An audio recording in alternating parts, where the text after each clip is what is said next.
Hola a todos. Sí, Colombia acaba de vivir una jornada electoral histórica en la primera vuelta presidencial, definiendo un escenario de polarización completamente, vamos, absoluta para la segunda vuelta. Por un lado, la izquierda, que busca continuar el proyecto actual con Iván Cepeda. Por el otro, la derecha, con un discurso fuerte de confrontación, liderada por Abelardo de la Espriella. Para analizar el mapa político que se dibuja tras estos resultados, el impacto del voto en el exterior y particularmente en el sur de la Florida y el significado de este fenómeno para la región, nos acompaña hoy Jaime Flores, reconocido estratega y analista político. Además, Jaime, un placer que estés con nosotros en Martín Noticias. Siempre es un privilegio para mí, Mario. Un saludo para ti y para toda tu audiencia. Bueno, lo primero, ¿cómo lees esta polarización? Las urnas hablaron, confirmaron el escenario que muchos temían o anticipaban, ¿no? Esta polarización radical entre Iván Cepeda y Abelardo de la Espriella, y que saca también un poco a los candidatos que no son tan confrontacionales, digamos, del escenario. Vemos a Paloma completamente desdibujada en esta elección, el uribismo, ¿no? Aunque también de la Espriella sale del uribismo, pero vemos el uribismo, digamos, formal más apagado.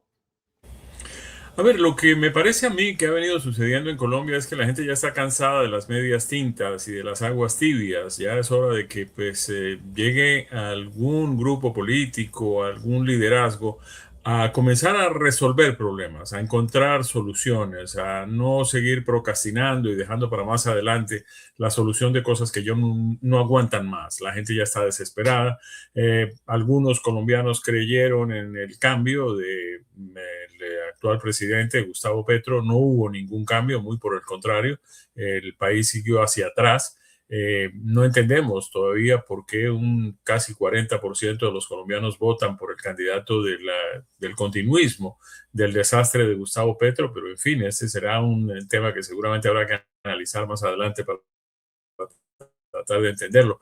Pero lo que sí es claro es que la gente quiere o un lado o el otro, porque lo que quedó en el centro es justamente el continuar con nada. Jaime, estamos teniendo unos pequeños problemas de conexión ahí, ojalá que se mejoren, pero vimos inicialmente tanto a Gustavo Petro como a Iván Cepeda eh, cuestionar el resultado de las elecciones en la noche electoral, ¿no? Del domingo. Dijeron que no reconocían, o al menos no reconocieron inmediatamente los resultados que habían sido arrojados y que le daban la victoria a Del Espriella. Vamos a ver hoy, sin embargo, esta respuesta de Iván Cepeda diciendo que no ha encontrado ningún tipo de irregularidades. Hemos procedido a hacer las verificaciones necesarias y hasta ahora, lo tengo que decir porque en esto soy, lo dije ayer y lo repito hoy, una persona seria y transparente, no hemos encontrado en este momento del desarrollo de esa labor evidencias sobre hechos que sean, pues, digamos, de una dimensión o de una profundidad que merezcan un pronunciamiento sobre eventuales irregularidades. ¿Qué te parece esto? Porque inicialmente se niegan a reconocer los resultados. Todas las encuestas daban que ellos ganaban en primera vuelta, es decir, que por lo menos liderarían la votación, pero no fue así. La derecha fue la que ganó. Entonces, ¿qué te parece todo esto? A ver, yo creo que ellos temen que una investigación más profunda pueda evidenciar justamente lo contrario, que si hay algunas posibilidades de que haya fraude, ha sido un fraude promovido por ellos. Y es que basta analizar los mapas del país y las votaciones que se han llevado a cabo justamente en esas zonas del territorio colombiano donde ellos tienen más influencia a través de sus grupos armados. En esas zonas la votación fue significativamente mayor para el candidato de la izquierda. Y en esas zonas ha habido denuncias de que están intimidando a la población, diciéndoles que si no gana el candidato de ellos, pues ellos atacarían a la población civil en esas localidades. Es algo que deberían inclusive analizar los observadores internacionales que están allí en Colombia justamente para verificar todo esto. De manera que no es que yo crea que ellos han desistido de su aspiración a desconocer el resultado de las elecciones de ayer. El presidente Petro viene con una pelea desde hace años contra la compañía de la Hugh, que es justamente la encargada del software con el que se hace el escrutinio de los votos. Entre otras cosas, tuvo un enfrentamiento con ellos y amenazó con quitarles el contrato que tienen para la impresión de los pasaportes colombianos. Hubo un escándalo en torno a eso hace un par de años y el presidente tuvo que de alguna forma retractarse. Lo que el presidente quiere es que en lugar de que sea una compañía privada con observación internacional la que maneje ese software, pues eso quede en manos del gobierno, lo que de alguna manera sería un peligro, pues porque no sabemos en manos de qué gobierno y con qué interés cualquier gobierno, no necesariamente este ni cualquiera de los otros que vengan en el futuro, podría tener el control de los procesos electorales. Es algo que debería estar en manos imparciales. Y vamos a hablar ahora del otro candidato, vamos a hablar de lo que muchos analistas, ¿no? Ven como una gran sorpresa, como un fenómeno, porque muchos analistas hablaban del panorama de la oposición que estaba fragmentado, pero Abelardo de la Espriella ha logrado capitalizar el fervor de un sector importante de la población. Desde tu perspectiva, ¿cuál fue la clave para que lograra meterse en esta segunda vuelta? Porque incluso en algún momento se habló de Paloma como segunda y ser el candidato del pacto histórico del gobierno de Petro, y Paloma y de la Espriella arrasó. O sea, se mete ya directamente como puntero en el balotaje, y además de eso su discurso es de mano dura en la Colombia de hoy. A ver, sí, Abelardo de la Espriella, que aunque pues es un outsider, es alguien que viene de fuera del, digamos, del devenir político del país, es un abogado de profesión, criminalista, tiene como pues fuente de ingresos de su bufete, pues defender a muy reconocidos pues personajes por presuntas acciones criminales que hayan cometido. Eso le ha permitido pues facturar cantidades enormes de dinero y es una persona muy digamos, poderosa desde el punto de vista económico. Pero lo que logró hacer fue aglutinar todo ese descontento que existe en Colombia con el desastre que ha sido la administración Petro y con lo que podría ser el riesgo de que eso continúe por lo menos por 4 años más en el país. Además, desde el punto de vista del mercadeo político, ha sabido tomar decisiones importantes, logró identificarse con la imagen del tigre, consiguió algo que costó una cantidad significativa de dinero, pero que por fortuna pues ya está dando resultados importantes, recaudar más de 5 millones de firmas para entrar a la lucha por la presidencia de la República sin el aval de ningún partido. Más adelante consiguió el aval de un partido, el Partido de Salvación Nacional, que pues es el heredero del que fuera candidato presidencial hace ya varias décadas, Álvaro Gómez Hurtado, hijo también de un expresidente, Laureano Gómez. De la Espriella ha sido muy hábil en todo esto y consiguió un fenómeno muy interesante, Mario, en la vida política reciente de Colombia, que es que consiguió que fuera el pueblo acostumbra a ser mucho más inteligente que sus propios líderes, y en este caso fue el pueblo quien logró lo que los líderes de las diferentes facciones de la derecha no lograron conseguir, que fue algo de unidad. El pueblo terminó uniéndose en la elección de ayer. Y el pueblo terminó uniéndose con las ideas de Uribe, con las ideas de la Espriella, con las ideas de Paloma y con todo personificado en Abelardo de la Espriella. Es decir, mucha gente que yo conozco que son uribistas tradicionales a ultranza decidieron pues pedirle disculpas al presidente Uribe. Tengo un amigo que lo dijo así muy claro: presidente, usted será para mí el mejor presidente que habremos tenido en muchísimos años, pero en esta oportunidad voy a pedirle una disculpa, no voy a poder apoyar a su candidato porque me voy a ir con Abelardo de la Espriella. Y esto fue lo que vimos reflejado en buena parte de los votantes en la jornada electoral del día de ayer.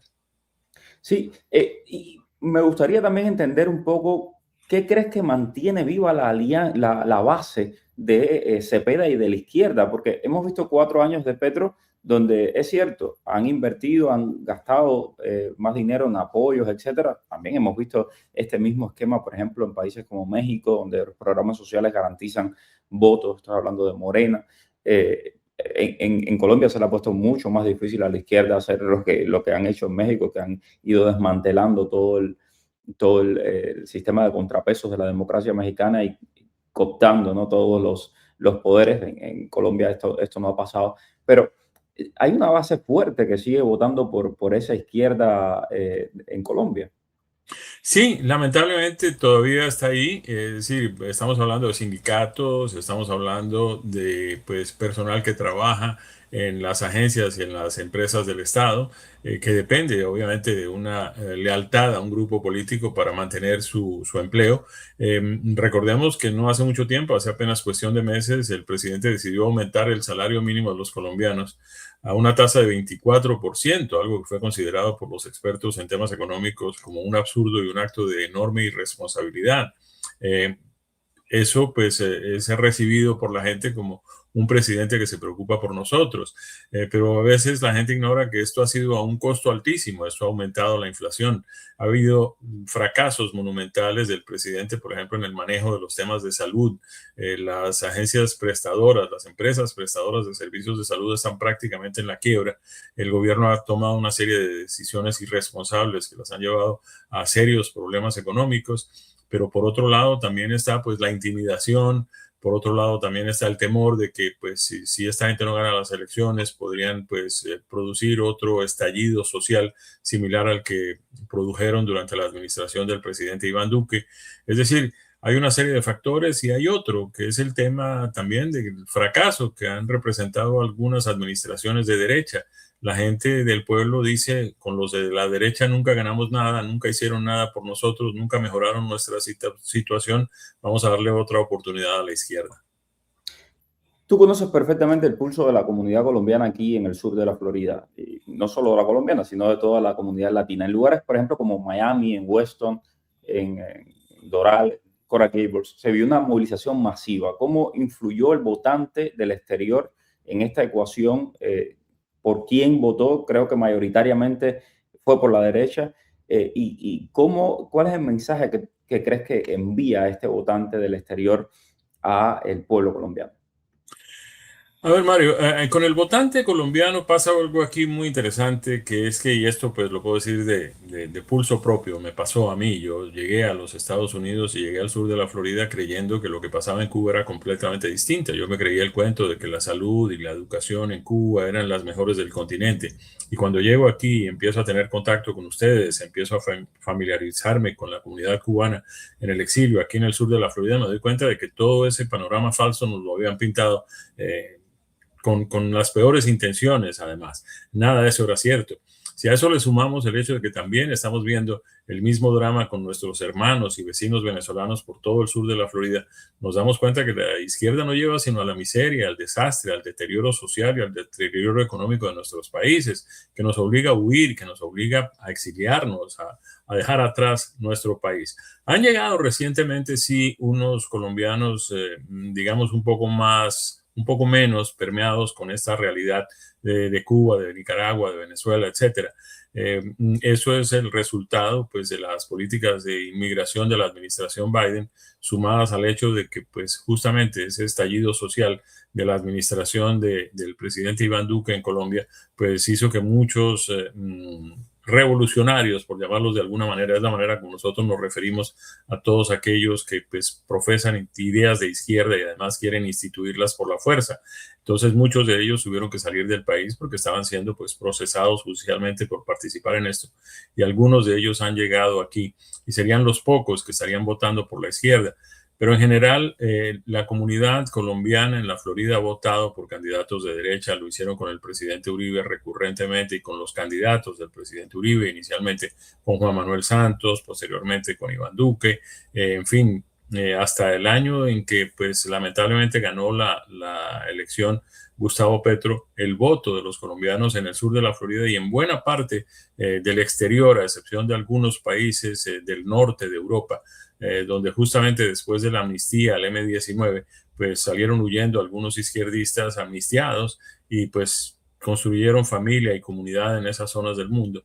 Consiguieron además posiciones en consulados y en embajadas colombianas y desde allí comenzaron pues a promover la izquierda en territorio colombiano. Pero a excepción de esos muy pocos colombianos, la gran mayoría pues quieren un cambio significativo, no el cambio que prometió Petro, que no se constituyó en nada, sino un cambio de eso mismo que Petro pues trajo para que volvamos otra vez al país que nos merecemos. Jaime, las segundas vueltas en Colombia, y con esto cerramos, se definen muchas veces por el miedo o por el abstencionismo. ¿Crees que vamos a ver una participación aún mayor en junio o el desencanto puede dejar a mucha gente en casa? No, yo por el contrario creo que el entusiasmo va a ser muy superior inclusive al que ya vimos en la jornada de ayer. A mí me parece que la gente tiene muy claro que aquí no estamos votando por candidatos, ni por partidos, ni por grupos. Aquí estamos votando por tener un país o perderlo. Y yo creo que la gente entendió eso. Me parece que pues el mensaje de Abelardo de la Espriella llegó, caló muy bien y justamente buena parte del éxito que obtuvo se debe a que logró vender esa idea. El país hay que salvarlo. Justamente él se llama Defensores de la Patria, su movimiento acogió ese nombre y pues su misma identificación personal como el tigre, el que vino a defendernos, el que viene justamente a protegernos, pues refleja todo eso. De manera que yo sí creo que el entusiasmo va a ser inclusive superior el 21 de junio. Muchísimas gracias, Jaime Flores, analista político colombiano, una persona que conoce muy bien la realidad de su país y que comparte con nosotros los resultados de esta primera vuelta de las elecciones. Espero que te tengamos para más análisis. Gracias, Jaime. Gracias a ti, Mario, por la oportunidad. Siempre es un placer conversar contigo. Gracias a todos. Sigan en sintonía siempre de Martín Noticias.